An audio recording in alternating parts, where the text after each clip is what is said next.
Hi, welcome back everyone to another one of our heart-powered inspiring interviews. You know that every week we connect you with another one of our, really amazing peers in our Heart Power Global Nation or another leading entrepreneur, speaker, change maker around the globe.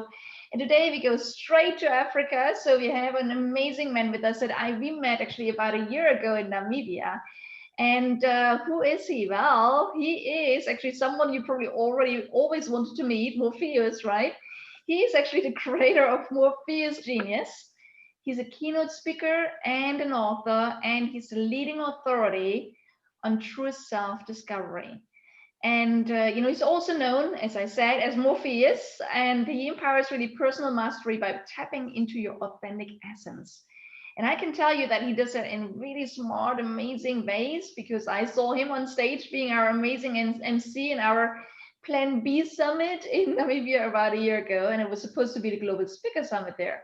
But everything has changed since then, anyhow. And Morpheus Genius is really the humanity, neuroscience, and success of living and leading from your truest self. It's all about that. And the unique coaching and powerful essence architecture sessions that are facilitated by Morpheus really inspire a world of connection, freedom, and impact. And I think this is what we all want these days, right? I mean, connection, we need closer connections.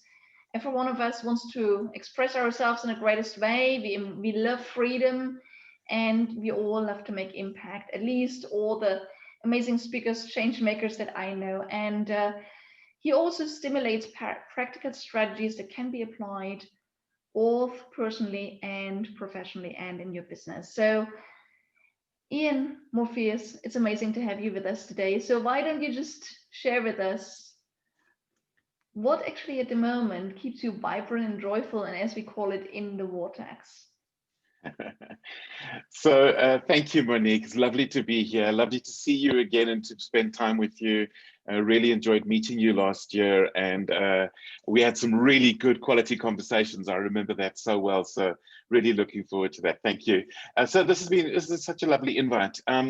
So I think for me, I see in every person unique gold in their hearts. I know we're talking about heart powered, and I really believe every single person has something special, something precious to offer.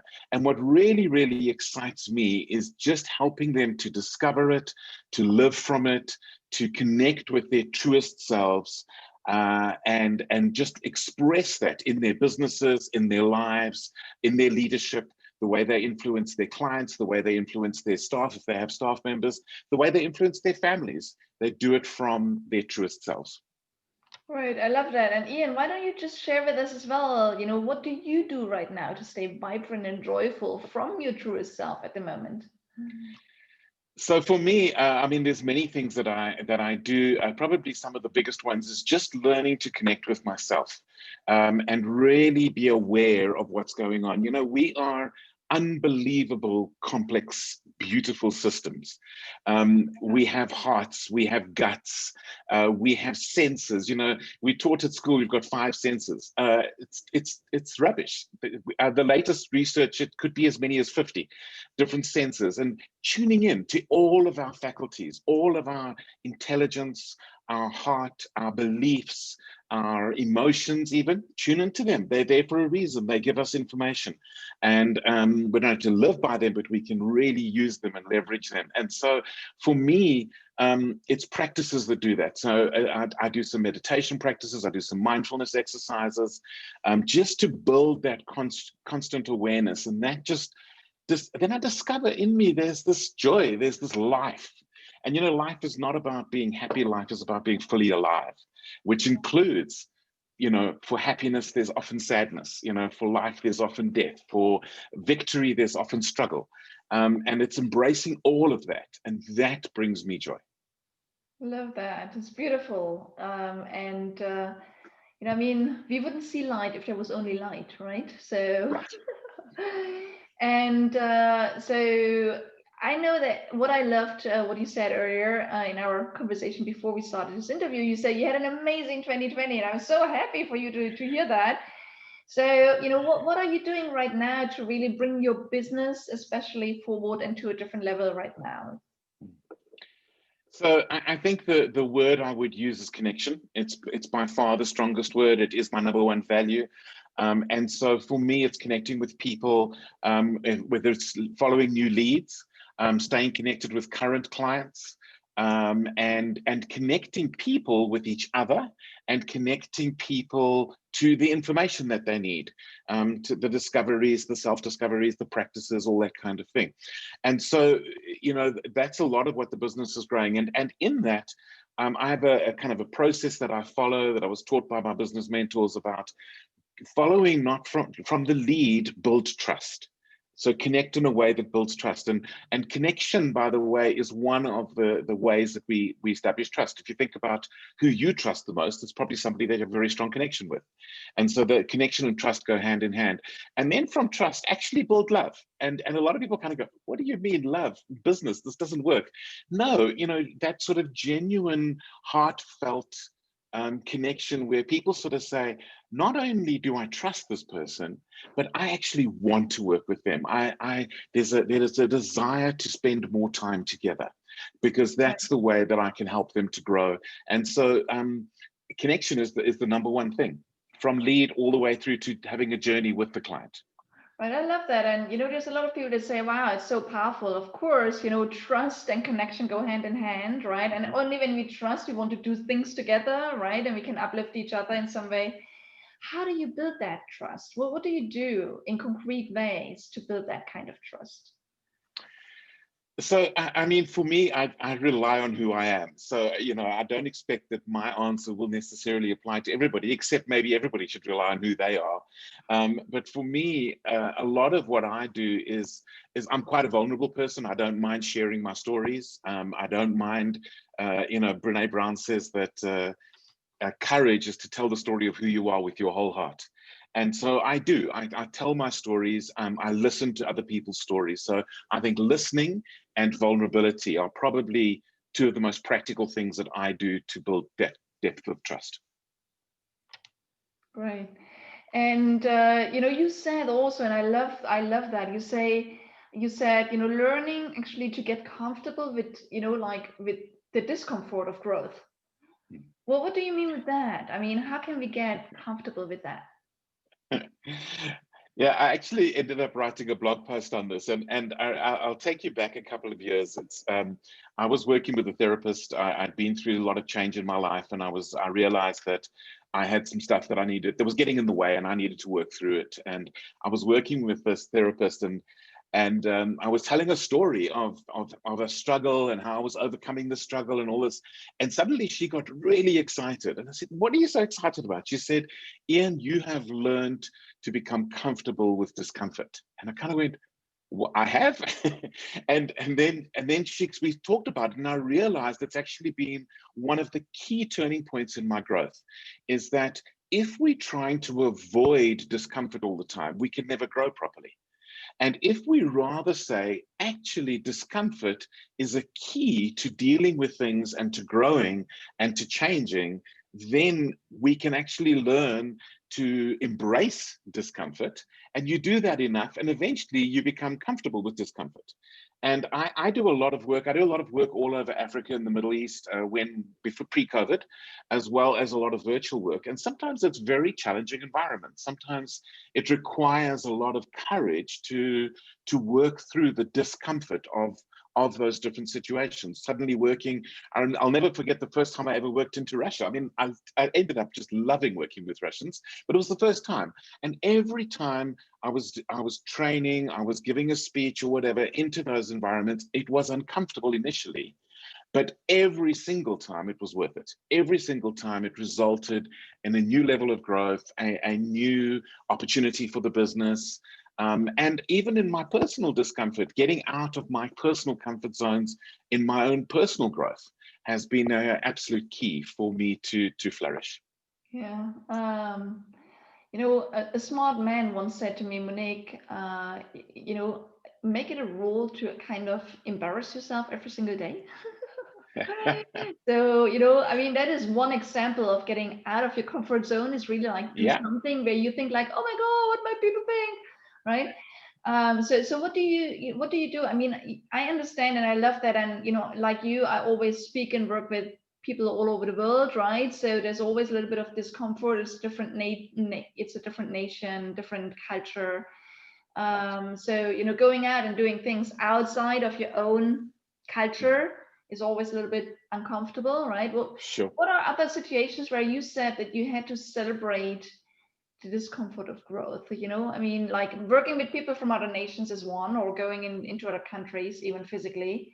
But what are other situations, and what are concrete things that you do to feel, you know, and as you said it yourself, it's not only getting comfortable with discomfort, it's really celebrating discomfort. So, Right. you know, what are these, you know, uncomfortable situations to grow a business? And you know, how can people deal with it in an easier way? How can they celebrate the discomfort? So let me use a very concrete example that was my experience just in this last year. I said to you that I'd had a good 2020, and especially with the growth of the Morpheus Genius business in the last sort of 6 months of 2020. And one of the key elements is I've always been a little scared of selling. Over the last sort of 18 years since I left the corporate world, a lot has just arrived. I haven't had to do much selling. And last year, I realized I need to change this. I really need to start selling. And I was speaking to, again, a business mentor, and she was saying to me, you know, Ian, we've got to be really careful. We can have conversation after conversation. Let me just learn a bit more. Let me just get a bit more ready. And if you never do it, you're never going to become good at it. And she said the gap between knowledge and intuitive wisdom is doing it over and over and over and over again. And so she challenged me to go and block out days in my schedule where all I do for the day is sell. I don't have anything else in my diary. I don't have any other appointments. All I do is sell. And whether that is building connections on LinkedIn, whether that is following up on phone calls with clients, booking appointments to have great conversations where we can build trust, where I can ask questions and interview them and that kind of thing. And so I blocked these days out, and I did them. And I mean, I was terrified. I'll tell you the truth. I was totally terrified because I'd never done that kind of selling before. Normally stuff had just arrived. And so I ventured out and I blocked out these days. And I won't say they were all efficient, and it didn't matter. It wasn't about perfection. I think that's a big, big key. Part of being comfortable with discomfort is not expecting everything to be perfect first time. And so what I then did is I started to just, you know, work with that. And then next thing, I had amazing things start to happen in the universe when you do these things, because suddenly I had people booking appointments, and the days they were looking for were my sales days. You know, they were booking appointments to connect with me, to find out more, or to do a discovery. And they literally happened to coincide with the days that I blocked out for selling. And from that, I ended up, and I've basically launched this whole new business, a whole new product, basically, just in the last 3 months. And I've got 8 people on a 1-year program, and they're loving it, and I'm loving it, and we're all having a lot of fun. But it really took me to say, as uncomfortable as it is, I'm blocking out a day a week for a while, and in fact, at least 2 or 3 days a month, where all my only thing on my agenda for the day is selling. And of course, you know, I would maybe don't even like the word selling. We could maybe use the word solving, or maybe use the word serving, because those might be better ways, because that's really what we do, is we provide a service, or we solve problems for people. And so, you know, it's not necessarily a hard sell, it's simply connecting. But one of the things I also had to get comfortable with, so I'm kind of just hogging it here, I'm going to carry on if that's okay, is I had to get comfortable with the idea that some people are not going to like me or like my product. And that was I always wanted everybody to like me. And that was another thing where I had to step into the discomfort of knowing that if I truly put my product and my services and who I am out there, it's going to polarize. And some people are going to go, I love this, and some people are going to go, I hate it. And what I've learned is if nobody ever hates it and nobody ever loves it, then everybody says, oh, yeah, it's so wonderful, but nothing ever gets sold. But if you have some people who go, that's not for me, there might be some people who'll go, that's exactly what I need. And that ends up being the what people buy. And those are the people who bought, is the people who've eventually sort of said to me, Ian, I now understand what you do, and I need that. I desperately need it. So stopping trying to please everybody was another way, a level of me moving out of into becoming comfortable with that discomfort. I love that. So many concrete examples. Thank you for sharing that. You know, Ian, I know you and I, we both have something in common, and that is we love to learn, we love to grow, we love to be inspired, and then we love to take action, right? So in every one of our interviews, we ask our precious guests, and we ask you today, what is one thing people can do that want to really feel, you know, get comfortable and even celebrate this discomfort of growth? You know, what is one thing people can do to apply and to get that experience? Because as you said, we learn best when we do it, right? So I'm going to give a short little context, and then I'm going to give one very concrete thing that people can do. So the context is this: everybody is unique. You are unique. We're all unique. There is nobody who's ever lived who is like you. Nobody will ever live who is like you. Not only that, but in fact, you're evolving. So you're not even going to be like you in 10 or 20 years time, you know, because we're growing, we are developing. And so even if you just look at the brain, the way the brain is wired, there is total uniqueness in every single brain. And there's no chance of ever finding another one the same. It's just statistically impossible. So that uniqueness, I believe, because everybody is unique, everybody has something unique to offer. And so I'm going to offer one concrete step to discover and develop your uniqueness beyond what you have in the past. And it's quite simply this: think of your favorite movie, or your favorite historical figure, or your favorite book, or even it could be your favorite person in your whole life. But I actually prefer the other ones. Think of a book, a story, a movie, or maybe a historical figure that is especially inspiring to you. And think about what it is that inspires you about that book, because it's going to tell you something about you. So for me, you know, the Matrix movies comes to mind, but many others as well. But there is specifically within the Matrix trilogy, and I know we're about to get the fourth movie, hopefully in the next year or so. But if you look at the Matrix trilogy, the person who inspired me was Morpheus. And if you look at Morpheus's development and Morpheus's impact, and I kind of went, wow, that's, my friends actually said, but Ian, you are Morpheus. And what I'm saying to you is, go and think of those stories. And within those stories, there is a character. And that character is going to tell you something about yourself. And you can apply that in the way that you can start thinking about that in your terms of your personal growth. You can think about that, taking that idea to your clients, to the people that you speak to when you're on stage, is being and embodying that element. I'm not saying you have to kind of become that person, because you need to be yourself, but that person is calling to your heart. So go and explore that story. Yeah, I love that. And I love, you know, I remember that the game that you made us all play in Namibia.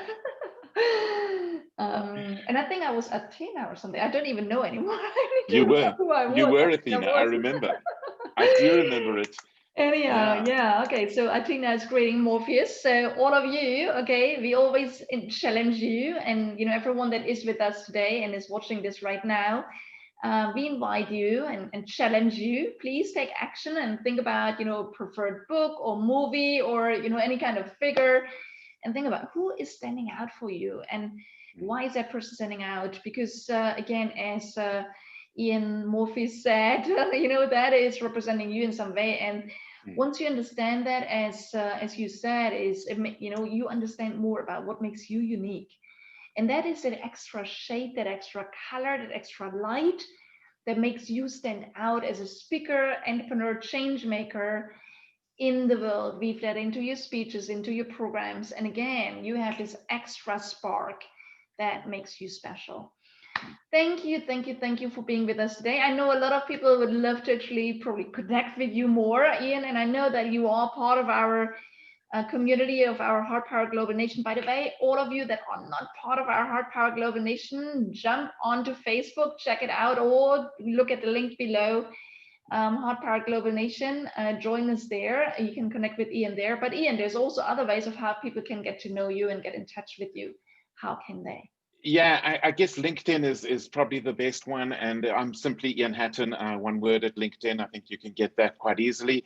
And then also, obviously, people can connect via my site. So if you go to morpheusgenius.com, there is a contact form there, and people can connect with me there. And I would love to have a conversation. Wherever people are in the world, whatever time zone, I'm always up for some connection. Beautiful. I love that. Thank you for being so open-minded and hearted. And I know connection is important to you and me. And thank you for being with us today and inspiring everyone in our community, inspiring me in the first place. So thank you for that.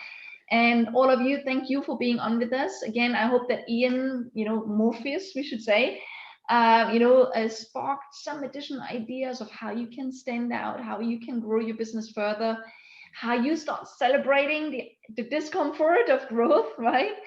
And again, thank you for being on with us on such a regular basis, being such a loyal follower, of our interviews. And again, as you know, in the HeartPowered Global Nation, we are here to help you, support you. If there's anything we can do for you, let us know. And again, as we said, take up our daily challenge from this interview from Morpheus and find out what makes you unique and special. So thank you, Ian, for being with us, and Morpheus. I should keep calling you Morpheus because this is who you are, okay? Great. I don't dislike my name, but I don't mind whether it's Ian or Morpheus, but yes, in this context, it's Morpheus. Right. Thank you for being with us today. Thank you for being with us today, and keep an eye out. We're going to be back with another inspiring interview very soon. All the best for now. Bye.